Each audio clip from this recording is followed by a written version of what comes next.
The crystal champagne flute exploded against the galley's polished floor, its sharp report momentarily eclipsing the powerful drone of the jet engines.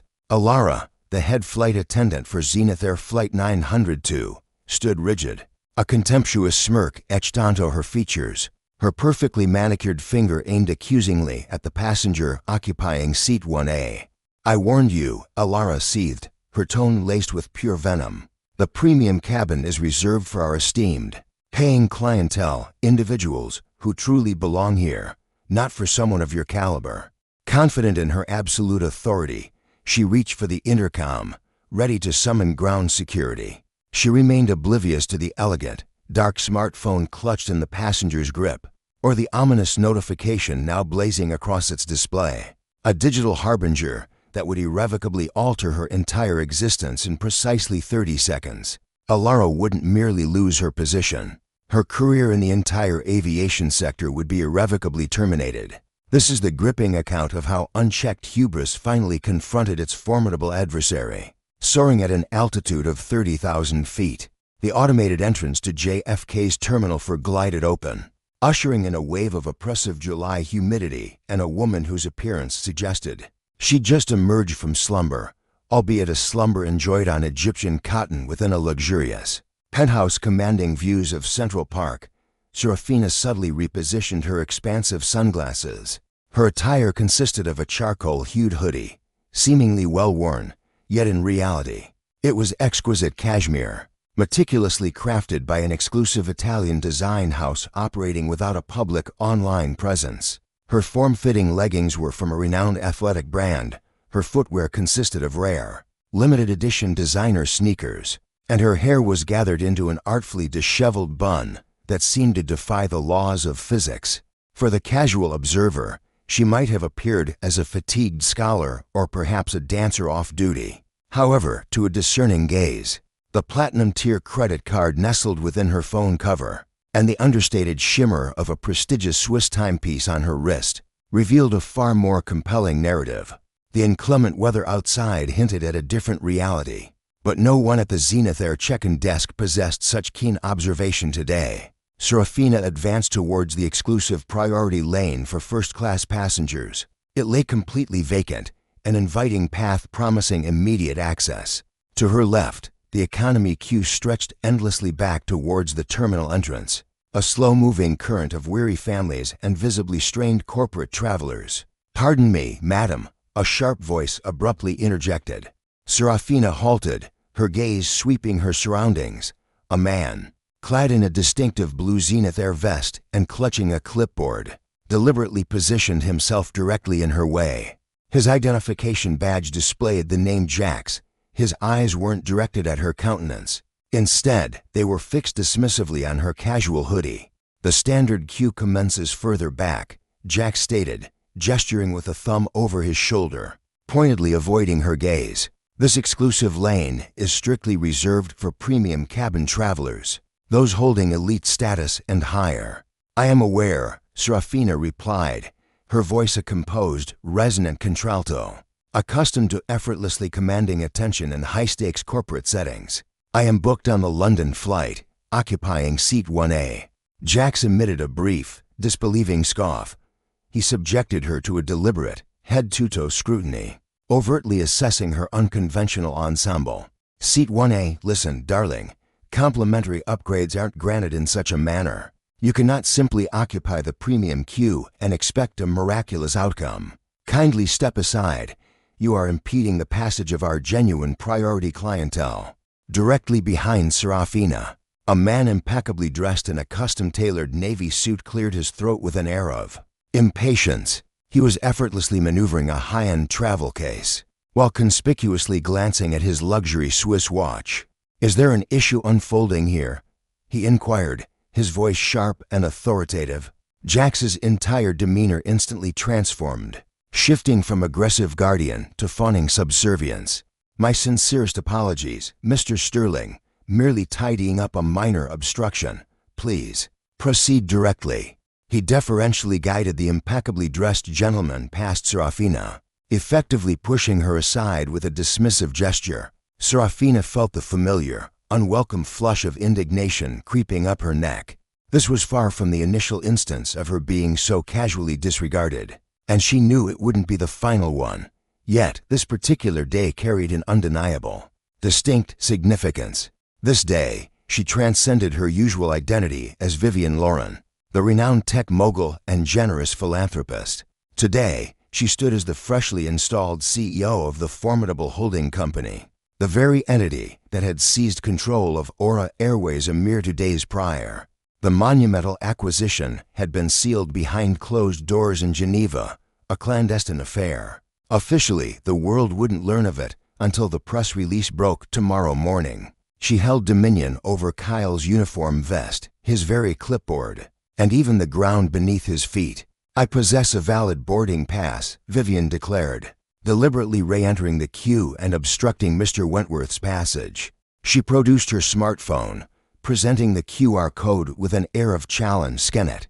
Kyle exhaled, his sigh a dramatic, audible display of exasperation. He tore the scanner from his belt, leveling it at her phone screen with the menacing precision of a drawn weapon. "Should this device register red," he warned, "security will promptly escort you from the premises." Beep, a gentle, yet undeniably affirmative, green light illuminated. Kyle's gaze fixated on the display. "Passenger Lauren V, Seat 1A, status, invitation only." He blinked, a flicker of disbelief crossing his face. The automated system spoke an undeniable truth. Yet, his ingrained bias roared louder than the irrefutable technological evidence. He grudgingly returned the scanner, his expression curdling with resentment. "The machine must be malfunctioning," he muttered. "Or perhaps," he added, a sneer in his voice, "someone manipulated the system." He offered no apology, no assistance with her luggage. Instead, he merely gestured curtly towards the check-in counter. "Proceed," he commanded, "but don't anticipate the same level of courtesy you've received from me once you're beyond this point." Vivian glided past him, her features betraying no emotion. "I do not anticipate pleasantries, Kyle," she softly articulated as she moved by. "I demand proficiency, and it appears we are already operating at a significant shortfall." She advanced towards the security checkpoint, her intellect already meticulously documenting the encounter. First infraction. Her strategy was straightforward, a covert assessment as a mystery passenger. The executive board harbored deep anxieties regarding plummeting service evaluations and persistent accusations of prejudice plaguing Aura's transatlantic flights. They required irrefutable evidence. Vivian, her youthful appearance and unassuming attire rendered her the ideal undercover operative. She navigated security with effortless ease, TSA pre-check, indifferent to her casual hoodie, allowed her swift passage to the exclusive Aura first-class lounge. The lounge's receptionist, a bright-eyed young woman named Sarah, scanned Vivian's boarding pass and offered a truly warm smile. "Welcome, Miss Laurent. A private cabana is available should you wish to refresh before your flight, or our dining area is currently featuring a delectable lobster bisque." At last, Vivian mused, someone performing their duties with competence. "Just a secluded corner seat and some sparkling water, please," she requested. She settled into the lounge's furthest recess, her gaze keenly observing her surroundings. The lounge itself was a haven of plush beige leather and soothing jazz melodies. Business executives conversed in hushed whispers about impending corporate fusions. Affluent women subtly repositioned their opulent adornments. Vivian unlatched her laptop, not a conventional MacBook, but a profoundly customized device. This secure terminal served as her instrument for sophisticated corporate intelligence gathering. With a focus on preemptive action, she commenced drafting a detailed report. Its subject, ground staff performance evaluation. JFK terminal for employee, Kyle, incident at check-in. Exhibiting profiling behavior predicated on passenger attire. Manifested discriminatory refusal of service. Displayed aggressive conduct. Recommendation, immediate dismissal.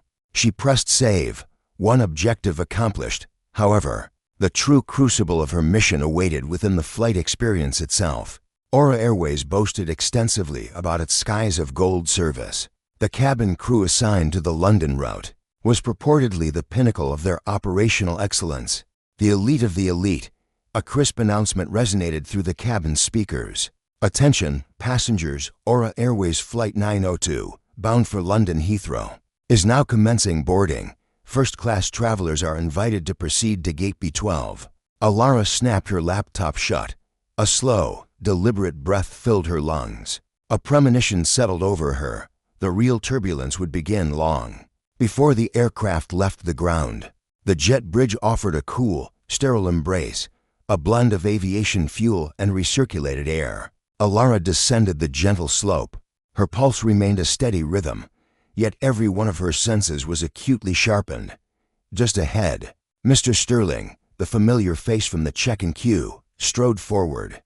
His voice boomed, a loud complaint into his phone about the undesirables in the priority queue. At the entrance to the aircraft, two flight attendants stood poised like vigilant guardians. One was a youthful woman, her blonde hair framing a visibly anxious expression, named Lena. The other was the purser, the formidable head flight attendant. Her name tag declared Captain Thorne. Captain Thorne herself was a masterclass in rigid, almost militaristic, presentation. Her uniform was impeccably tailored, stretched to its absolute limit. Her scarf was cinched into a knot so unforgivingly tight, it appeared to cause discomfort. Her hair was sculpted and shellacked into an unyielding helmet of hairspray. Her smile, a mere contortion of the lips, failed to ignite any warmth in her gaze. It served as a formidable barrier, rather than an inviting welcome. "Welcome aboard, Mr. Sterling," she intoned. Captain Thorne's voice softened, almost a purr, as the suited gentleman drew near. She performed a subtle, almost deferential, curtsy. "It is truly a pleasure to welcome you back. Seat 2A, your usual, I presume. Allow me to relieve you of your jacket." "Good to see you too, Captain Thorne. Ensure the champagne flows freely." "It's been quite a week," Sterling muttered, a low growl, as he disappeared into the cabin. Alara advanced to the entrance. Captain Thorne's carefully constructed smile evaporated. It didn't merely diminish. It was utterly erased. Her gaze flickered to Alara, then swept past her, meticulously searching the jet bridge for additional rivals. Discovering no one else directly followed Alara, her eyes snapped back, a clear flicker of irritation crossing her features. "Boarding pass," Captain Thorne commanded, her tone devoid of pleasantries. No outstretched hand, no cordial greeting, not even a simple hello. Alara extended her phone once more. Captain Thorne, however, made no immediate move to scan it. Her eyes scrutinized the screen, then shifted to Alara. "This," she stated, a hint of disbelief in her voice, "is a first-class boarding pass." "Indeed," Alara affirmed. "I'm certain you've made an error," Brenda declared, her tone condescending, like one addressing a misbehaving child. "No one on the upgrade roster was cleared today. The entire cabin is completely occupied. Your seat is likely in premium economy, and the application is experiencing a malfunction. The economy section is located down the second aisle on your right." "I acquired this specific seat," Alara stated, her voice growing firm, "at full price." "Consult your passenger manifest," Brenda scoffed, an unpleasant sound for a service professional. Her gaze fixed on the tablet she held. She scrolled downwards, her perfectly manicured nails sharply tapping the screen. She paused, her eyes narrowing. "Alara Vance," she read aloud, then looked up. Suspicion etched across every feature of her face. "You're the individual, aren't you? That would be me." Brenda scrutinized her for an extended, awkward moment. Her eyes swept over the hooded sweatshirt, the athletic shoes, then Alara's skin, her deep complexion starkly contrasting with the cabin's light-colored interior. "Very well," Brenda uttered, barely masking her disdain. "I require proof of identity." "And the credit card utilized for this flight reservation? Is that truly standard protocol?" Alara inquired. "You didn't request Mr. Sterling's credit card, did you?" "Mr. Sterling is a recognized frequent traveler," Brenda retorted sharply. "We must exercise caution regarding potential fraud. It's been widespread recently, individuals illicitly acquiring miles with compromised cards. Do you comprehend?" There it was. Alara realized, the thinly veiled accusation. "I comprehend entirely," Alara responded. She delved into her satchel.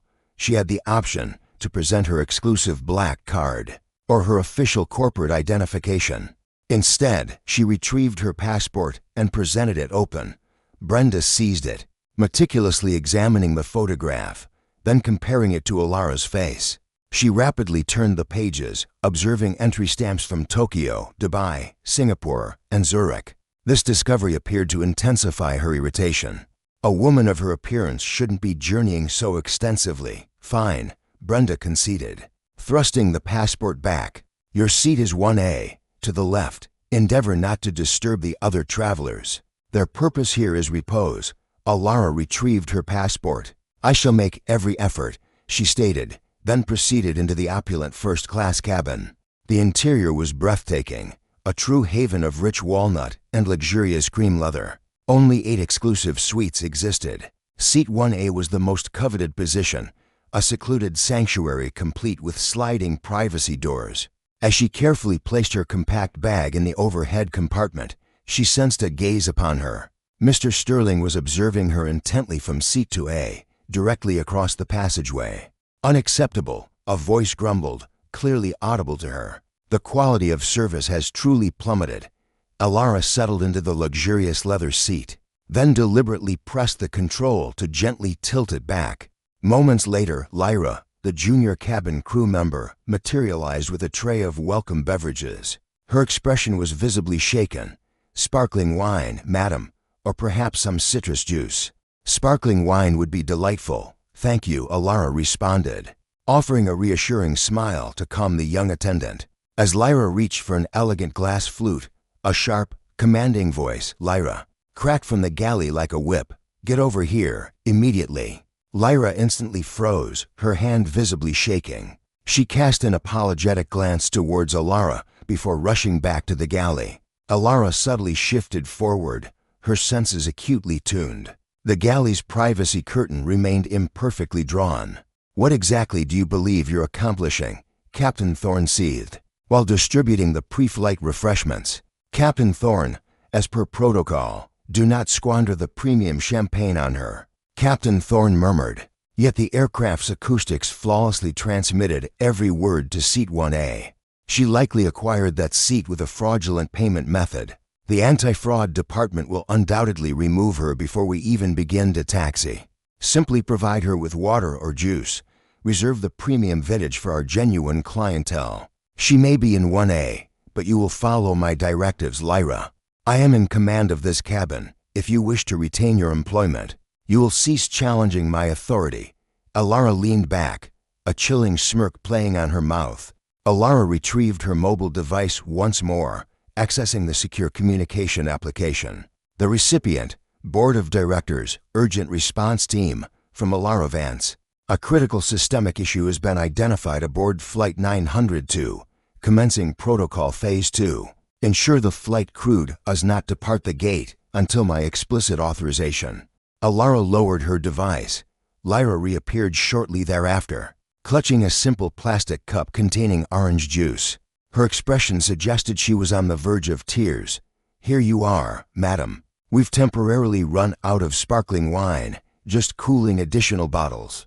It was an obvious fabrication. Alara's gaze landed on the uncorked bottle of premium champagne resting on the galley counter, beads of condensation glistening on its surface. Thank you, Lyra, Alara murmured gently. This is not your responsibility. She accepted the plastic vessel. It was a deliberate affront.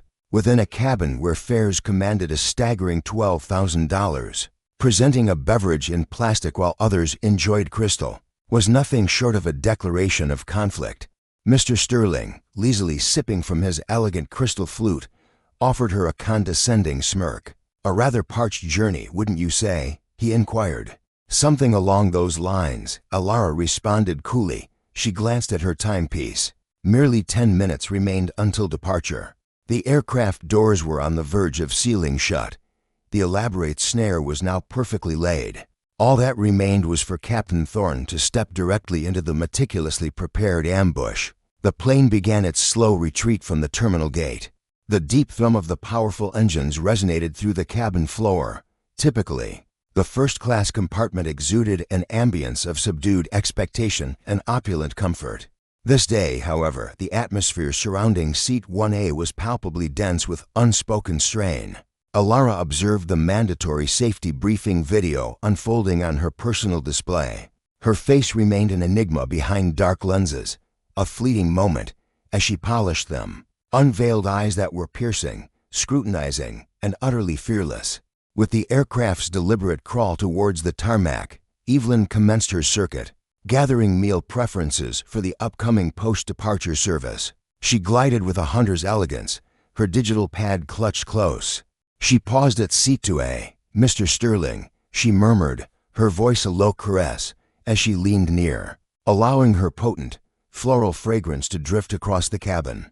This evening's culinary selections feature the exquisite pan-seared Chilean sea bass, accompanied by a delicate saffron reduction, or the prime filet mignon, prepared precisely to your liking. Naturally, your preferred 2015 Bordeaux has been reserved. The steak, Evelyn, medium rare, and ensure the red wine continues to flow, Mr. Sterling commanded, casting a disdainful look towards Miss Thorne. "I'll require something to aid my slumber, given the close presence of particular individuals. Of course, sir, I will personally guarantee your undisturbed rest." Evelyn proceeded to Seat 1F, then to F, collecting requests with impeccable professionalism. Her path then led her directly past Seat 1A.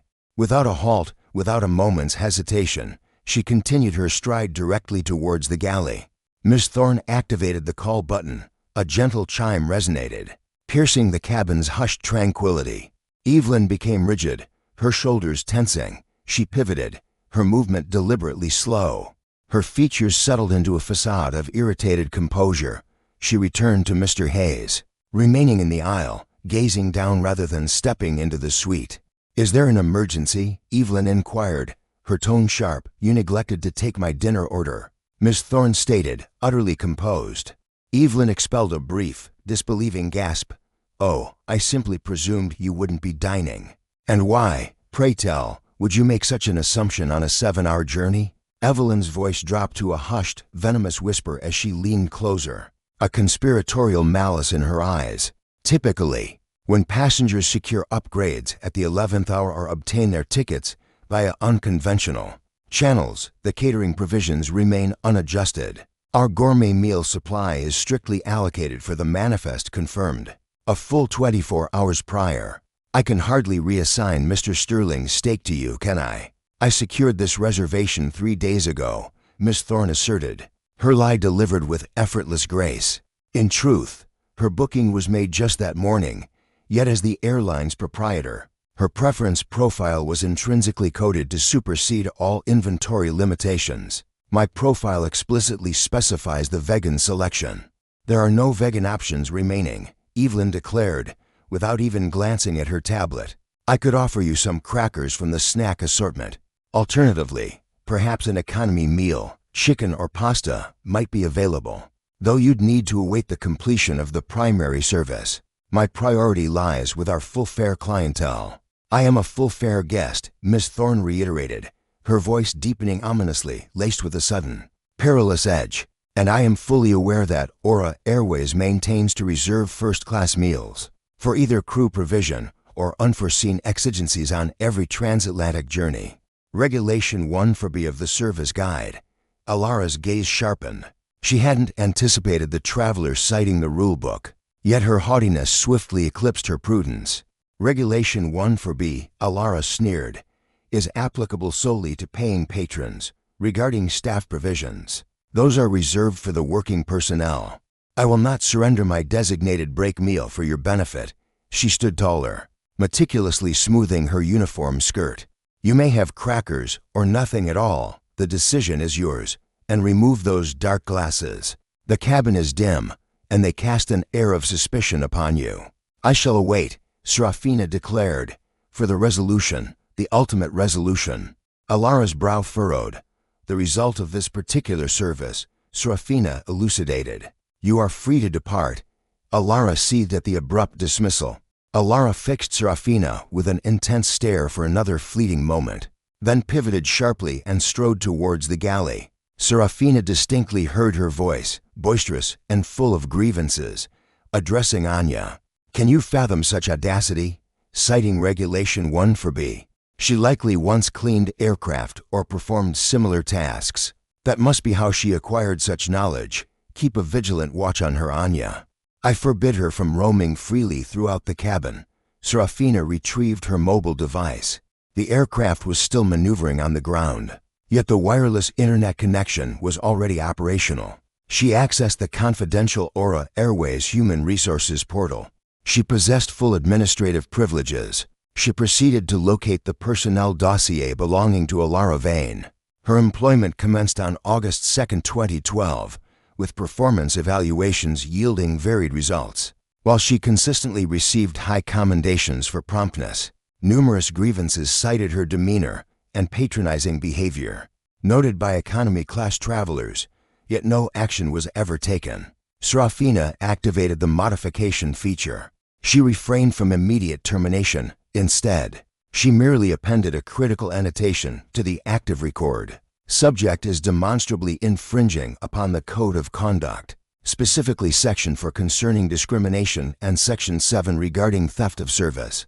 Surveillance is currently underway. She glanced across the passageway. Mr. Harrison was intently observing her. You know, his tone laced with unrequested counsel. One attracts more with kindness than with confrontation. Alara maintains strict control. You ought not to provoke her. It is a distinct privilege to be present in this space. You should conduct yourself with appropriate gratitude. A privilege is an unmerited advantage. Mr. Harrison, Serafina responded with icy composure. A service, conversely, is something for which I have rendered payment. A clear distinction exists. Perhaps you have grown too accustomed to unearned advantages to discern the disparity. Harrison's face flushed a deep crimson. He let out a disdainful snort and pivoted away from her, unfolding his newspaper. The aircraft pivoted onto the designated runway. A thunderous roar erupted from the engines, the sheer power of the ascent pressing Alara deep into her seat. Alara's eyelids fluttered shut, while the physical climb commenced. The crew's ethical freefall was poised to reach its critical point. Barely 20 minutes aloft, the cabin's seatbelt chime echoed, signaling its deactivation.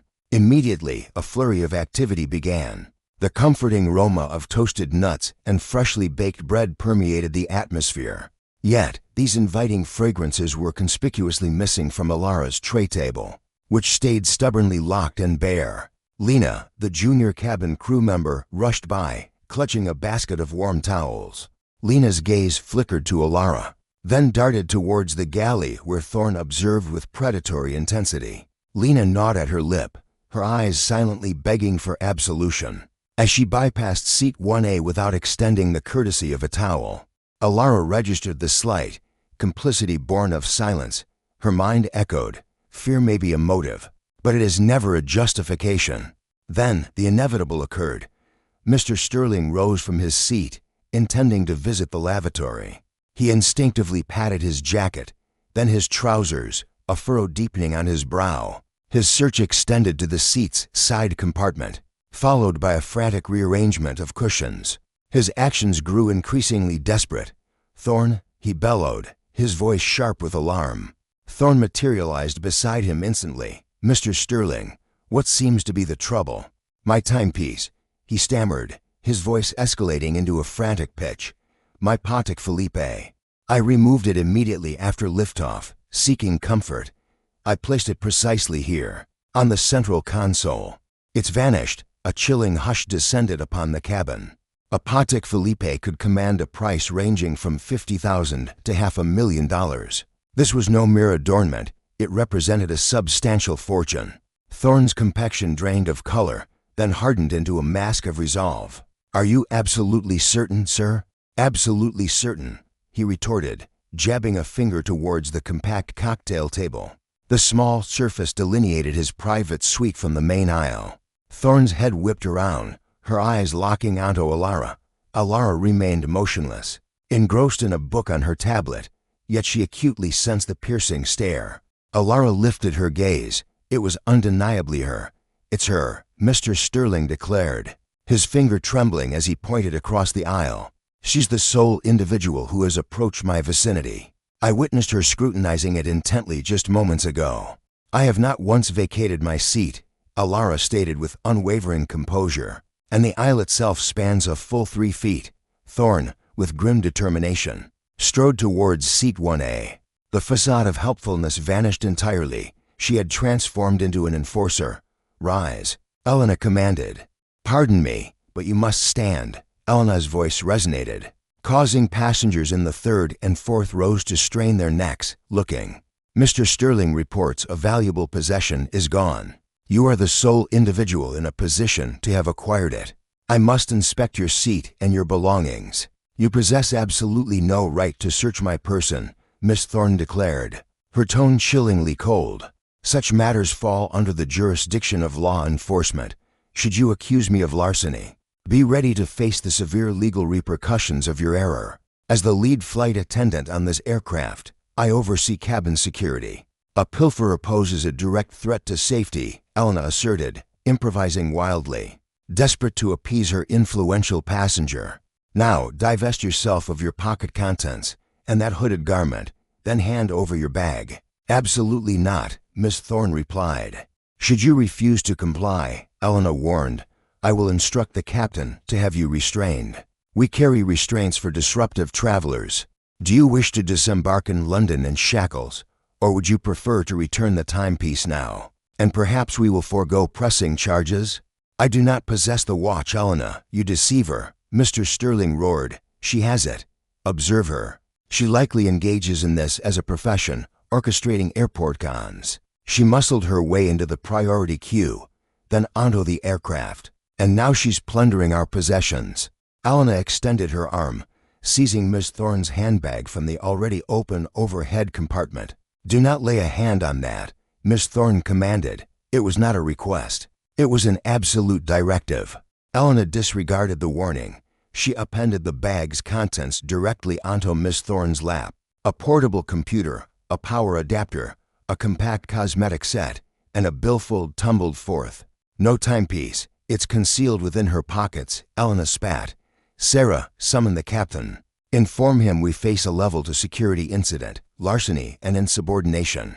Sarah remained paralyzed in the passageway, her gaze darting between the enraged Elena, the crimson-faced Mr. Sterling, and the unsettling composure of Miss Thorne. "Move," Elena shrieked. Sarah sprinted towards the flight deck. Miss Thorne deliberately retrieved her billfold from her lap. She meticulously brushed it clean, then fixed Elena with an unwavering stare. "You have just committed the gravest error of your professional life," Miss Thorne stated quietly. "You infringed upon my private possessions, you publicly slandered my character, and you are targeting me based on my ethnicity and clothing.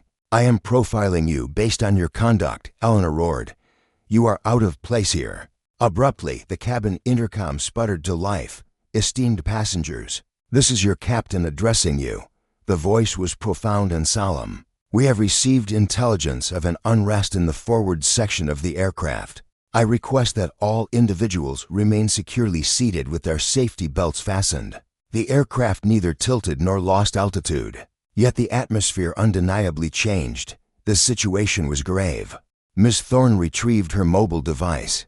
The regulation regarding airplane mode was now utterly irrelevant to her. Srafina initiated the satellite data link, a capability typically exclusive to the flight deck, but reachable through her secure device. She proceeded to dial a number. "Yes, patch me through to Captain Thorne aboard Flight 902 using the urgent dispatch frequency.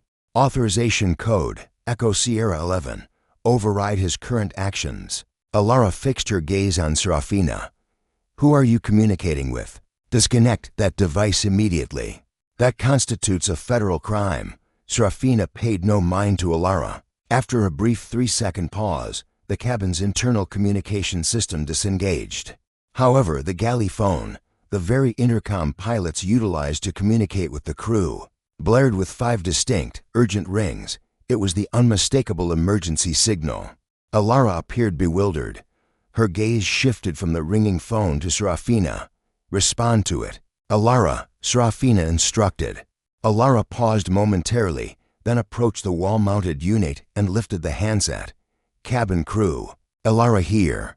Srafina observed Alara's expression. It transformed from irritation to bewilderment, then to utter pallor within a mere 10 seconds. "Captain, yes, there is indeed a passenger." Alara glanced at Serafina, her hand beginning to tremble. The handset vibrated audibly against her ear. I fail to comprehend.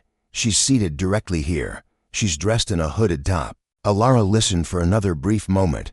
She gulped visibly. "Understood, Captain." "Yes, without delay." Alara terminated the call. Her appearance suggested imminent nausea. The aircraft commenced a sudden, sharp bank to the port side. "Ladies and gentlemen," the captain's voice resonated once more, now noticeably strained. "This is your captain speaking. We are regrettably reversing course. We are making an immediate return to JFK due to an unforeseen personnel matter. I reiterate, we are heading back to New York." A unified murmur of discontent rose from the passenger cabin. Mr. Caldwell interjected. "Why the sudden turnaround? Was the timepiece located? Is she being apprehended?" Alara offered no reply. She was fixated on Serafina, her lips slightly parted. Serafina rose to her feet. She brushed away the cracker fragments that perpetually clung to her leggings. She advanced into the galley, directly invading Alara's personal zone. "The captain is altering course," Serafina murmured, "because I commanded it." "And you?" Alara gasped. "I am the new proprietor of Aura Airways," Serafina declared, her voice resonating with clarity across the hushed first-class compartment. "And I will not countenance bigots among my employees." She then addressed the astonished passengers. "Mr. Caldwell," Serafina stated, indicating the crevice between his seat cushion and the fuselage. "Your wristwatch slipped down the side. I witnessed it fall when you repositioned your blanket." Mr. Caldwell forcefully thrust his hand into the opening. He retrieved the Patek Philippe timepiece. The ensuing quiet was absolute, almost oppressive. Then Serafina spoke, consulting her own wrist. "We will be touching down in 20 minutes, Alara. I advise you to utilize this remaining time to gather your personal effects, for when those aircraft doors open, you will not be disembarking as a member of the flight crew. You will be departing as a significant liability." The return journey to New York proved swifter than the initial outbound segment. Yet within the cabin, time appeared to distend into an excruciating perpetuity. The ambience within the first-class section had transformed from that of an intimate, upscale cocktail gathering to the solemnity of a funeral vigil. The stillness was profound. A chilling silence descended. The only sounds were the persistent hum of the air conditioning and the sporadic, nervous clinking of glasses from the galley, where Eleanor and Sarah remained concealed. Eleanor was hunched on the jump seat, her face buried deep in her hands. The formidable exterior of the unapproachable flight attendant had utterly collapsed, exposing a woman gripped by sheer terror, who had just comprehended the immense error of insulting the very person who authorized her salary. The interaction relentlessly replayed in her mind as she frantically sought a loophole, a means to twist the narrative. "What if I claim I was merely enforcing security protocols?" She pondered. Perhaps I could argue she was behaving erratically. But then, the chilling recollection of the captain's urgent call, the immediate U-turn, and the sheer, incomprehensible power required to divert a transatlantic flight flooded her thoughts. In seat 2A, Mr. Harrison found himself embroiled in a deeply personal crisis. His eyes were fixed on the Patek Philippe watch, now once again adorning his wrist. It felt incredibly heavy. It felt like a manacle. He cast a glance across the aisle at Ms. Davies. She had already resumed her tasks. Ms. Davies was typing with furious intensity on her secure laptop, her fingers a blur across the keys. She wasn't simply checking emails. She was actively dismantling the entire command structure of the JFK base. She was extracting detailed logs, meticulously reviewing surveillance footage from the check-in encounters, which was being streamed directly to her in real time, and meticulously drafting legal notices. Mr. Harrison nervously cleared his throat. The sound echoed like a sudden gunshot through the hushed cabin. "Ms. Davies," he stammered, his voice barely audible. Ms. Davies didn't even glance up. "Mr. Harrison," she stated icily, "unless you are actively choking, I strongly recommend you stay quiet. You've already uttered more than enough for a single flight. I merely wish to convey." He forced the words out. his voice trembling with a potent mix of shame and the looming threat of legal action. "I made an error," he added. "The watch, it must have simply slipped off. I should not have been so quick to judge. I earnestly hope you won't hold this transgression against me. I am a platinum-tier partner with this airline." Ms. Davies abruptly stopped typing. Her head turned with deliberate slowness. She slowly lowered her sunglasses. Her piercing dark eyes fixed him, unmoving, to his seat. "You didn't commit an error, Mr. Harrison. You made a conscious choice," she stated, her voice unnervingly calm yet utterly devastating. "You chose to conclude that a black woman in a simple hoodie could only be a thief. You chose to incite the crew against me. You chose to demean me because my very presence shattered your preconceived notions." "I didn't intend it that way," he weakly countered. "You intended precisely that," she sharply interrupted. "And as for your platinum status, I wouldn't give it another thought." Mr. Sterling's jaw went slack. "You absolutely cannot do this," he exclaimed. "I invest $200,000 annually with this carrier, and I personally spent $4 billion acquiring it." "Ms. Thorne retorted, her gaze returning to her display. "I believe my influence carries greater weight." "Savor these last moments in first class," Ms. Thorne declared. "Your journey back will be with an alternative airline. I've heard the coach service to New York offers quite reasonable fares." Mr. Sterling sank into his seat, utterly vanquished. The other first-class travelers, who had observed the confrontation with stunned expressions, instantly feigned slumber or buried themselves in their reading. No one wished to face the same fate. The intercom suddenly buzzed to life. "Cabin crew, prepare for landing," Captain Davies' voice announced, heavy with weariness. As the aircraft pierced through the cloud cover, the Manhattan skyline emerged on the horizon, a formidable and somber silhouette. Typically, returning to the gate was a standard procedure.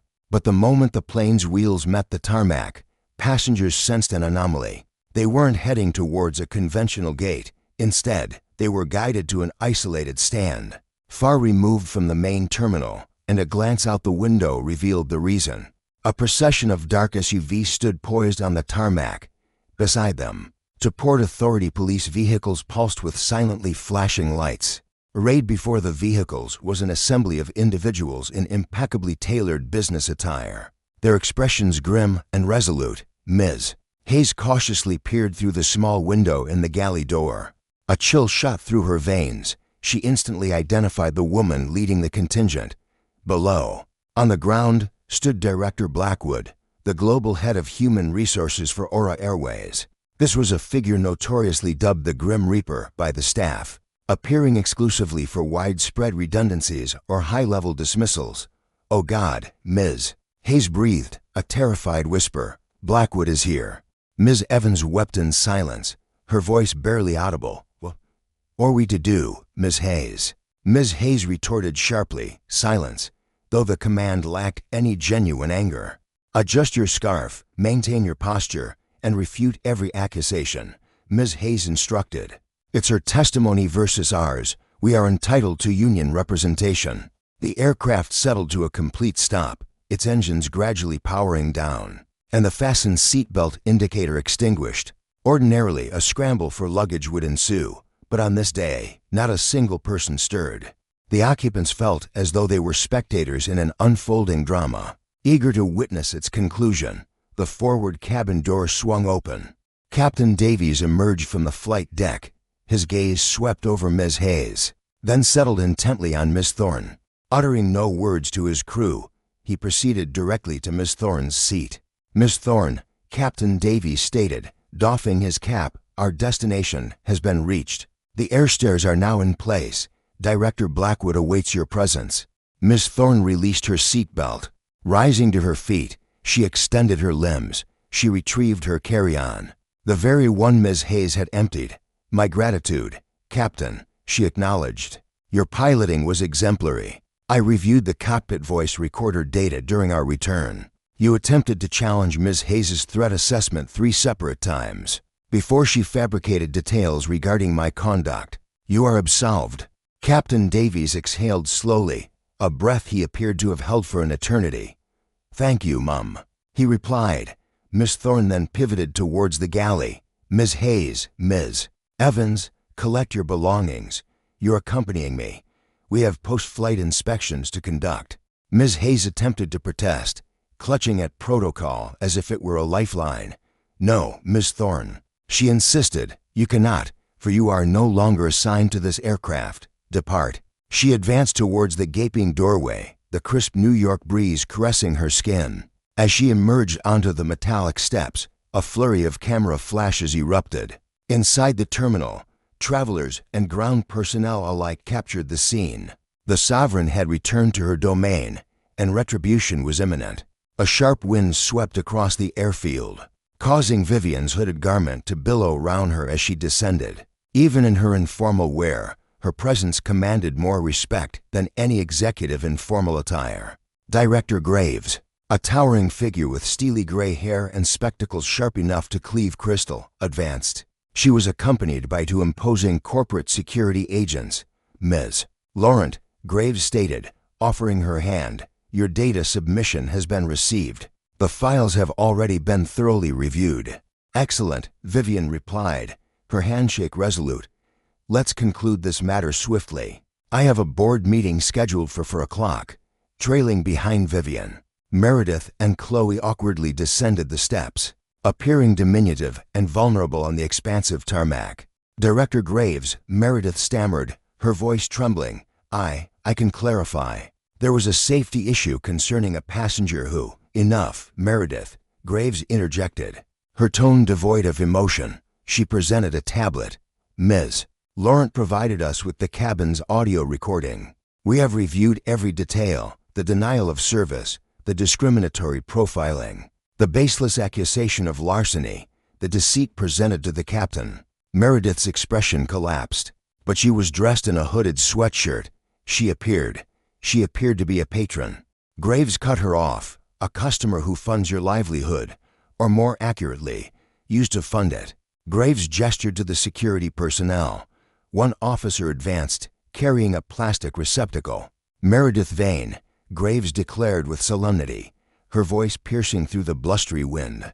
With immediate effect, your tenure with Aura Airways is concluded due to egregious misconduct, infringement of the anti-discrimination policy, and jeopardizing flight safety. Surrender your badge, your corporate identification, and your restricted access keycard. You cannot do this right here, Meredith wailed, glancing frantically at the ground staff who had ceased baggage handling to observe. I possess rights. I demand my union representative. Your union agreement contains a provision for malevolent behavior, Graves countered. Vivian cut in, moving nearer. I personally drafted that specific clause, Meredith, a decade ago. During my time as a junior legal advisor for the union, I am intimately familiar with its contents. You relinquished your right to representation the instant you deceived the captain to provoke an unwarranted detention. Meredith's gaze fixed on Vivian, truly seeing her for the very first time. She perceived the sharp intellect, the undeniable authority, and the utter absence of compassion in Vivian's gaze. With hands that quivered, Meredith detached her wings, the gleaming silver insignia she had proudly displayed for 12 years. She let them fall into the plastic receptacle, followed by her identification, and then her key card. You are now unlawfully present within a restricted zone, the security officer declared. We will accompany you to the public section of the terminal. Your personal belongings from your locker will be dispatched to you by mail. And Chloe? Vivian inquired. Vivian turned her attention to the junior flight attendant. Chloe was now weeping without restraint. I apologize, she choked out. I am truly sorry. I was simply terrified of her, she confessed. She would have ensured my dismissal if I had disobeyed. Vivian scrutinized the young woman. She discerned apprehension, not ill intent. Yet apprehension posed a significant hazard in aviation. Director Graves, Vivian stated, Chloe will be suspended for a period of 3 months without remuneration. Chloe lifted her head, astonished. She had not been terminated. Throughout that duration, Vivian proceeded. You are required to participate in the compulsory sensitivity re-education program. Furthermore, you will re-enroll in the assertiveness training course designed for cabin personnel. It is imperative you grasp that your primary obligation lies with the passengers. and the aircraft's security, not with a domineering senior purser. Succeed in this trial, and a probationary return is granted. Fail, and your tenure here concludes immediately. A soft thank you escaped Chloe's lips. Her gratitude was immense. Don't offer your thanks just yet, Vivian cautioned. These coming 3 months will be the most arduous period of your existence. Precisely then, a sudden disturbance erupted from the terminal doors near the gate. A man was being escorted down the stairs by a different security team. It was Kyle, the gate agent. He appeared utterly bewildered and enraged, his clipboard still firmly in his grasp. The moment his gaze fell upon the tarmac seen the ominous black SUVs, the distraught flight attendants, and the woman in the hoodie standing beside the director of HR, he froze instantly. What exactly is transpiring? Kyle demanded, his voice laced with urgency. I was in the very middle of boarding the London flight. For what reason am I being forcibly brought down here? Vivian pivoted, her attention fixed on him. She then deliberately removed her sunglasses, revealing her full gaze. Greetings, Kyle, she stated. Do you remember me? I am the disruption in the system. Kyle's eyes widened perceptibly. He then glanced at Meredith, who was being escorted away, her face wet with tears. His eyes met Vivian's. The crushing realization descended upon him like a physical impact. You are the one, he stammered, his words catching. And the owner, Vivian interjected, her tone precise. Director Graves. Graves then took a decisive step towards Kyle. Kyle Miller, we have thoroughly reviewed the CCTV footage of your check-in interaction. You denied a valid first-class passenger access to the priority lane, openly mocked her appearance, and deliberately delayed her boarding without any justifiable reason. You are dismissed, but she was merely wearing a hoodie, Kyle protested. Kyle's voice escalated into a shout, echoing Meredith's earlier justification. How was I ever to discern she was the CEO? Vivian advanced, closing the distance between them. That, Kyle, is precisely the crucial point. You show the CEO deference because of my position. You show a janitor deference because of your own inherent character. You have unequivocally failed the character assessment. I will not tolerate individuals such as yourself representing my brand. Relinquish the vest, the security guard commanded. Kyle then stripped off his blue Aura Airways vest. With a furious outburst, he hurled it to the floor. This is preposterous, Alex roared. You're utterly destroying my existence over a trivial misunderstanding, Alex accused. You orchestrated your own downfall, Srafina retorted.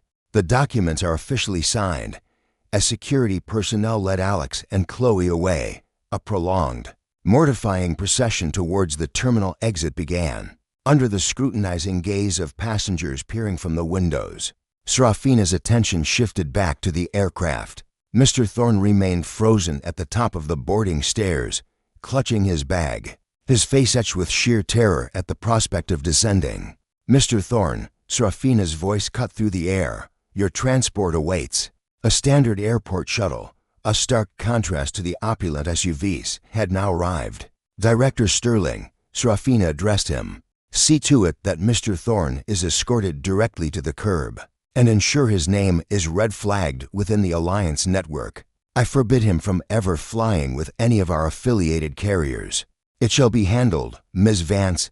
Srafina inhaled deeply, the sharp scent of jet fuel filling her lungs. The aroma was undeniably that of triumph, yet her mission was far from complete. She retrieved her mobile device. Footage of the heated onboard altercation, captured by a fellow passenger, had already exploded across social media platforms. It amassed an astonishing 50,000 views within a mere 10 minutes. The hashtag Aura Airways CEO was rapidly climbing the trending charts. She launched her camera application and activated video recording. Positioning herself with the aircraft prominently in the background, she murmured, "It's time to seize control of the story." She initiated the recording.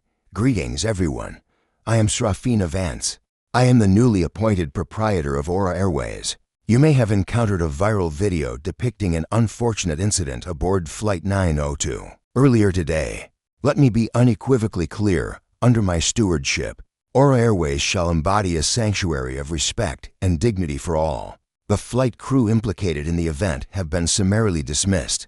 The individual passenger responsible for fabricating accusations has been permanently barred. We are undertaking a thorough cleansing of our operations. Should you ever encounter any form of discrimination aboard my aircraft, report it to me directly. My ears are open, and to my dedicated staff, extend every passenger the courtesy and respect due to an owner, for you can never truly know who might hold such influence. She ceased recording and dispatched the message. All right, Serafina declared to Sterling. Summon the vehicle. I require a refreshing shower, a proper meal, and an entirely new flight crew. My journey to London still awaits. A standby crew will be prepared within the hour, Ms. Vance, Sterling affirmed. Opening the door of the lead SUV, Serafina settled into the luxurious leather seat as the motorcade departed, leaving behind a bewildered airport staff and the utterly disgraced former employees. At last, a faint, contented smile graced her lips. Karma hadn't merely struck, it had made a grand, first-class entrance. The repercussions weren't merely a ripple, they were a devastating tsunami. As Alara's luxury SUV arrived at her Manhattan penthouse, the hashtag Aura Airways had already exploded across social media. The viral footage, showcasing Serafina's contemptuous expression and Mr. Caldwell's furious denunciations, had amassed over 40 million views, overshadowing even major sporting events and online trends. Yet, the true turmoil unfolded away from public eyes. The following morning, Aura Airways stock plunged 4% at the market's opening, as investors reacted with apprehension to the sudden instability. However, by midday, it had staged a remarkable recovery, closing 12% higher. The reason? A public hungry for vindication. Alara's self-recorded video, captured on the tarmac, had transformed into a powerful declaration for a new age of corporate responsibility. Alara's actions extended far beyond the airport. Just 2 days later, she summoned an urgent, company-wide meeting at Aura's corporate headquarters. She displayed Leo's check-in security footage on a colossal screen, dominating the room like a cinema. This, Alara declared to the gathered executives, is draining our finances, not due to a lost customer, but because we have forfeited our integrity. We are undergoing a complete brand transformation, an end to exclusionary luxury. Our new guiding principle is excellence for everyone. That very day, she dismissed 3 regional managers who had disregarded earlier grievances concerning Serafina. The message resonated unequivocally: corruption begins at the top, and Alara was ruthlessly excising it. For Serafina Vance, retribution arrived with shocking speed, ferocity, and public exposure. A mere week following the scandal, she found herself interviewing for a low-cost airline specializing in routes to party vacation spots. This represented a profoundly humiliating demotion from Aura's prestigious first-class transatlantic flights. Nevertheless, she desperately required the income. The interviewer, a young man sporting a nose ring, scrutinized her resume, then shifted his gaze to her face. A significant silence followed. He retrieved his phone, executing a few swift taps. Then, he deliberately rotated the screen to face her. It was a meme, a screen capture of Serafina's face from the infamous viral video, grotesquely distorted and emblazoned with text, the unmistakable visage of Karen Air. "Is this you?" the interviewer inquired, his voice cutting, Serafina's throat constricted, suddenly parched. That was a complete misunderstanding," she stammered. "I was merely adhering to company protocol." "Yes, we do not employ mems," he stated, rising to his feet, "particularly not those who harbor animosity towards customers. You are permanently blacklisted, Miss Vance. The flight attendant union will refuse any association with you. I seriously doubt you'll secure employment even distributing peanuts at a circus, much less aboard an aircraft." Serafina stepped out into the downpour, her entire aviation career utterly obliterated. Half a year later, she was observed toiling at the drive-through window of a fast food establishment near Queens. One afternoon, a customer, concealed by a hoodie, grumbled that his fries were unacceptably cold. Serafina began to retort, then abruptly halted. Her gaze fell upon the hoodie. She clamped her mouth shut, offered him a fresh batch of fries, and meekly apologized. Miss Thorne had absorbed a harsh lesson. yet the price of that education was her entire world. Mr. Sterling's fate was equally grim. He held a partnership at an exclusive investment firm. The very next morning, following the fateful flight, he arrived at his office only to discover his access card rendered useless. A new, unfamiliar security detail confronted him in the lobby. Replacing the amiable guards he once shared banter with, they presented him with a stark, unadorned box. "Your partners cast their votes this morning," the guard stated, his voice devoid of emotion.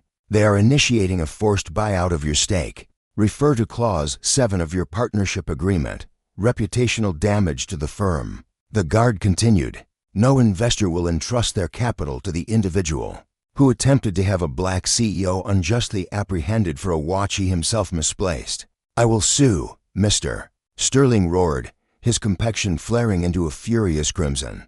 "You are welcome to try," a chilling voice echoed from behind him. It was Miss Thorne, striding purposefully through the very same building's lobby. Her presence was for the acquisition of the property, not a confrontation with him. She paused, slowly lowering her dark sunglasses, however.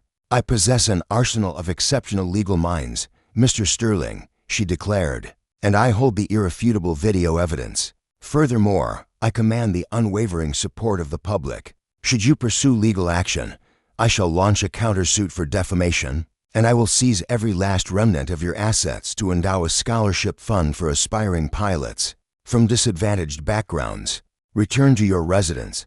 Mr. Sterling clutched his box and departed, his spirit crushed. A mere month later, he relocated to Florida, forever banished from the elite social circles of New York. 3 months hence, Miss Thorne found herself aboard yet another Aura Airways flight, this journey destined for Tokyo. Occupying seat 1A, she sported a sophisticated blazer, yet her signature sneakers remained. A flight attendant gracefully approached her. It was Clara, transformed. She carried herself with newfound poise, her uniform impeccably crisp, and her smile radiated genuine warmth, no longer a forced facade. She presented a tray bearing a crystal glass of effervescent water and a delicate porcelain bowl of warmed nuts. "Welcome aboard, Ms. Laurent," Clara greeted, her voice calm and assured. "We have the exquisite Japanese menu prepared for your enjoyment. Alternatively, the Western selection is available, should you prefer." Miss Thorne's gaze settled upon the young woman. Miss Thorne's eyes scanned the name tag. A small, gleaming gold star adorned it, signifying a crew member who had achieved an impeccable customer satisfaction rating in the preceding quarter. "The Japanese menu sounds absolutely perfect, Clara," Miss Thorne affirmed. "How do you find your work?"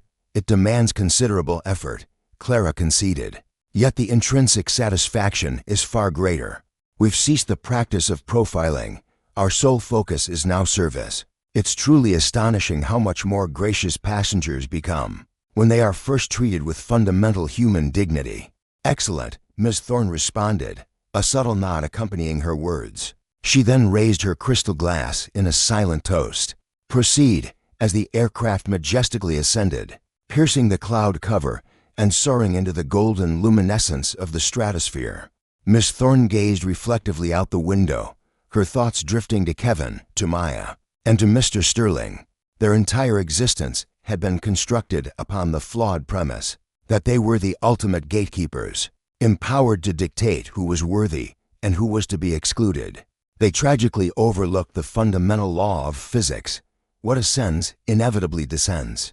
Yet, for individuals who maintain their composure, even soaring at 30,000 feet, the heavens themselves pose no boundary. Alara Vance finally allowed herself to truly unwind, her eyelids gently closing. The harrowing turbulence had ceased. Thus, Alara Vance masterfully transformed what began as a nightmarish journey into an unparalleled demonstration of righteous retribution. This incident stands as a stark, unforgiving lesson. One can never truly discern the identity of their interlocutor. That unassuming figure in the hooded garment could very well be the proprietor of the entire edifice.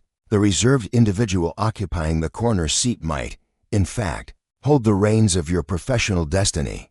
Hubris proves an exceptionally burdensome load, one that will inevitably be confiscated at the boarding gate. Serafina and Orion discovered through bitter experience that integrity remains the sole true measure of worth.